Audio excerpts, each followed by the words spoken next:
Hello everyone. तो आज हम लोग बात करने जा रहे हैं एनसीईआरटी के एक्सरसाइज 13 पे बेस्ड एक कॉन्सेप्ट जो कि है इन्वर्स प्रोपोर्शन।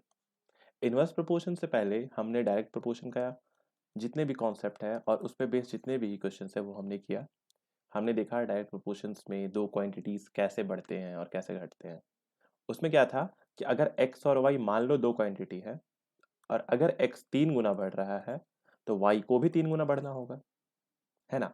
अगर x बढ़ के 5 गुना हो रहा है तो y को भी बढ़ के 5 गुना होना होगा, है कि नहीं।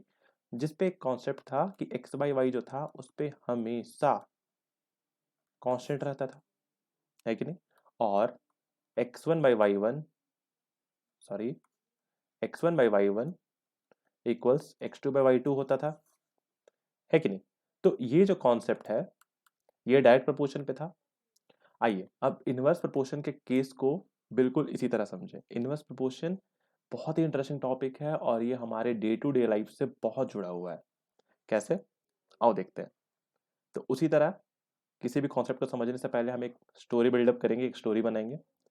स्टोरी क्या है, मान लो तुम लेट उठे, बेड से लेट उठे। अब तुम्हारे पास बस 10 मिनट रहा स्कूल जाने के लिए। तुम क्या करोगे, आराम से पैदल पैदल जाओगे या फिर दौड़ के जाओगे। ऑब्वियस सा बात है, पैदल पैदल हौले हौले तो जाओगे नहीं, दौड़ के ही जाओगे क्योंकि तुम्हें जल्दी पहुंचना है। और अगर किसी दिन तुम्हारे पास 30 मिनट रहा, आधे घंटे रहे स्कूल पहुंचने के लिए, तब तो तुम आराम से घूमते घूमते जाओगे।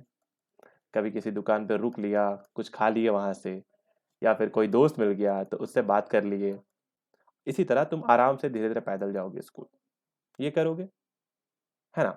तो एक चीज इसमें ध्यान देने वाला है कि जब तुम देखो, जब तुम्हारे पास टाइम कम था, जब तुम्हारे पास टाइम कम था तो तुमने क्या किया, स्पीड को बढ़ाया, है ना। स्पीड को बढ़ाया क्यों, ताकि जल्दी स्कूल पहुंच सको। उसी तरह दूसरे केस में तुम्हारे पास टाइम ज्यादा था तो तुमने स्पीड को क्या किया, कम किया। ये केस हुआ, है ना। तो एक चीज ध्यान दो यहाँ पे कि अगर एक क्वांटिटी यहाँ पे x अगर है, अगर वो घट रहा है तो दूसरा क्वांटिटी क्या हो रहा है, बढ़ रहा है। या फिर अगर x बढ़ रहा है तो y तुम्हारा क्या हो रहा है, घट रहा है। तो इनवर्स प्रोपोर्शन भी बिल्कुल इसी तरह है। इनवर्स प्रोपोर्शन में क्या होता है कि अगर एक क्वांटिटी बढ़ता है तो उसके रिस्पेक्ट में दूसरा क्वांटिटी जो है वो घटेगा। क्या होगा, डायरेक्ट प्रोपोर्शन में क्या था, x by Y equals constant, but इसमें x इंटू वाई इसमें हमेशा कांस्टेंट होगा। क्या बताया इसमें, अगर x बढ़ रहा है तो y इसमें घटेगा। एक और एग्जांपल लेते हैं। मान लो तुम्हारे पास 200 रुपए हैं और तुम गए स्टेशनरी की शॉप पे। तुम मन बना के गए थे कि मैं 20 रुपए का एक टेक्स्ट बुक खरीदूंगा। तो अब तुम्हारे पास 200 रुपए है तो तुम कितने टेक्स्ट बुक खरीद सकते हो, 10, 10 पीस खरीद सकते हो। बट जैसे तुम स्टेशनरी के दुकान पे पहुंचे, तुम्हें वहां पे एक 50 रुपए का टेक्स्ट बुक पसंद आया, जिसके कवर पेपर पे कुछ अच्छे अच्छे प्रिंट्स थे, जिसका पेज बहुत सुंदर था। तुम्हें ये ज्यादा अच्छा लगा तो तुम बोले नहीं मैं ये खरीदूंगा। तो क्या अब तुम 10 पीस खरीद पाओगे, नहीं, तुम अब 10 पीस नहीं खरीद सकते क्योंकि तुम्हारे पास 200 रुपए ही है। तो 50 रुपए वाला तुम्हें मिलेगा 4 पीस। ध्यान दिए, फिर से वही बात, जैसे जैसे प्राइस बढ़ा, अगर प्राइस बढ़ेगा तो क्वांटिटी क्या होगा, घटेगा। कब, जब ये फिक्स हो। तुम्हारे पास तो 200 रुपए ही थे ना, ऐसा तो नहीं हुआ कि दुकान जाके तुम्हारे 200 500 हो गए, नहीं हुआ ना। और अगर प्राइस घटेगा तो क्वांटिटी क्या हो जाएगा, बढ़ेगा।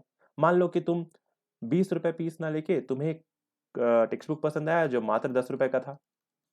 अब तुमने कहा ठीक है 10 रुपए वाला ही लेते हैं, तो अब तुम 10 पीस नहीं ले सकते, अब तुम इतने पैसे से अब तुम 20 पीस ले सकते हो। पैसे 200 रुपए ही हैं, बट अब तुम 20 पीस ले पा रहे हो। क्यों, क्योंकि प्राइस कम हो गया। वही वाला बात, अगर एक क्वांटिटी घट रही है तो उसके रिस्पेक्ट में दूसरा क्वांटिटी जो है वो बढ़ता चला जा रहा है। इसी कॉन्सेप्ट को हम लोग बोलते हैं इनवर्स प्रोपोर्शन। क्या बोलते हैं, इनवर्स प्रोपोर्शन। साथ साथ में आप लोग नोट डाउन करते चलना और वीडियो को पॉज करके भी आप नोट डाउन कर सकते हो, ठीक है। तो इनवर्स प्रोपोर्शन पे हमने क्या सीखा कि इनवर्स प्रोपोर्शन पे दो क्वांटिटीज का मल्टीप्लिकेशन कांस्टेंट होता है, x इंटू वाई हमेशा कांस्टेंट होता है। ठीक है, डायरेक्ट प्रोपोर्शन में क्या था, डायरेक्ट प्रोपोर्शन में x बाई वाई कांस्टेंट था, बट इनवर्स प्रोपोर्शन में x इंटू वाई कांस्टेंट है। और अगर बहुत सारे क्वांटिटीज हो जाए, बहुत सारे क्वांटिटीज जो हम कंपेयर किए थे पिछले क्वेश्चन में, तो वहां पे हो जाएगा x1 into Y one equals x2 into Y two. Maths में बीच में मल्टीप्लिकेशन का साइन नहीं होता है जब लेटर्स हो, ठीक है, तो ऐसे कंफ्यूज नहीं होंगे कि बीच में कुछ नहीं है तो क्या है, बीच में कुछ नहीं का मतलब मल्टीप्लिकेशन होता है। ठीक है, तो ये दो कॉन्सेप्ट हमेशा ध्यान रखेंगे कि x इंटू वाई कॉन्स्टेंट होगा या फिर x1 into Y one equals x2 into Y two होगा। ठीक है, एक क्वेश्चन करते हैं इसी पे बेस, जो और अच्छे से इस चीज को समझाएगा और अच्छे से इस चीज को क्लियर करेगा। वो एनसीईआरटी का ही क्वेश्चन है, एग्जाम्पल 7 है।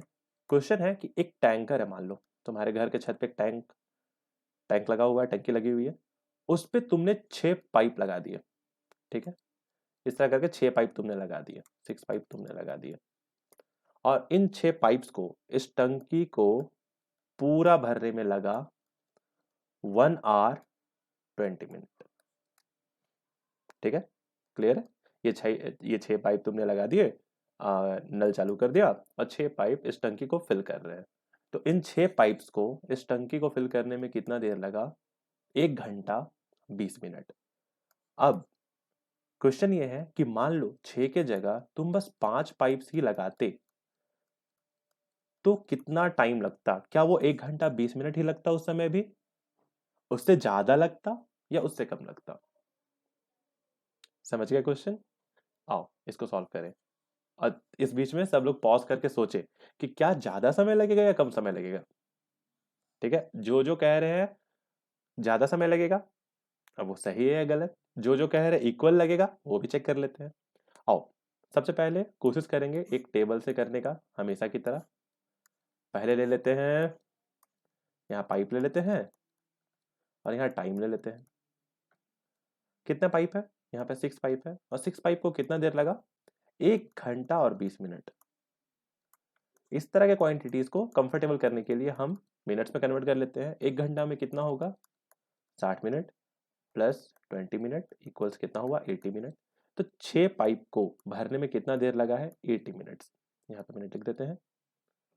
तो क्वेश्चन था कि 5 पाइप अगर रहे तो कितना देर लगेगा। ठीक है, 5 पाइप तो टाइम कितना, फिर से पाइप्स को x नाम दे देंगे, टाइम को y नाम दे देंगे।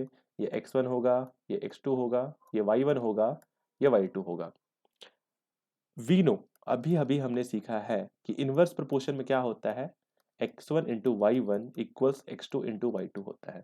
आओ करें, x1 कितना है 6, y1 कितना है 80, x2 कितना है 5 और y2 कितना है ये हमें नहीं पता। मल्टीप्लीकेशन 86 480 5 इंटू वाई टू,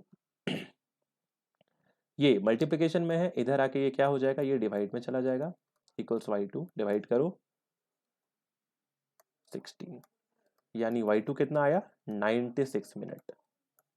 और 96 मिनट को अगर आवर में कन्वर्ट करोगे तो ये कितना होगा, 1 आवर एंड 36 मिनट। तो ध्यान दिए क्या हुआ, पाइप अगर कम हुआ तो ऑब्वियस सा बात है, अगर एक क्वांटिटी कम हो रही है, पाइप अगर कम हो रहा है, तो भरने पे जो टाइम है वो ऑब्वियसली ज्यादा लगेगा। पहले कितना देर लग रहा था, पहले हमारा लग रहा था 80 मिनट्स, बट अब वही चीज कितना लग रहा है, अब वो लग जा रहा है 96 मिनट। ठीक है, समझ में आया? आई होप ये चीज आप लोगों को क्लियर हो गया होगा। अगर ये चीज क्लियर नहीं होता है तो इस वीडियो को दोबारा देखें, और इस पे और बेटर क्लैरिटी के लिए हम लोग कोशिश करेंगे और हम लोग शुरू करेंगे अगले वीडियो से इस पे बेस्ड जितने भी एनसीईआरटी के क्वेश्चंस हैं। ठीक है, एनसीईआरटी के इस पे जितने भी क्वेश्चंस होंगे वो हम लोग करेंगे, और हर बार एक ही कॉन्सेप्ट अप्लाई होगा जो कि है x1 into Y one equals x2 into Y two. Inverse proportion का कॉन्सेप्ट यही है।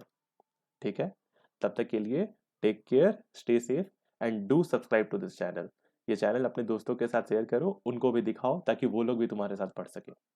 ठीक है, थैंक यू सो मच।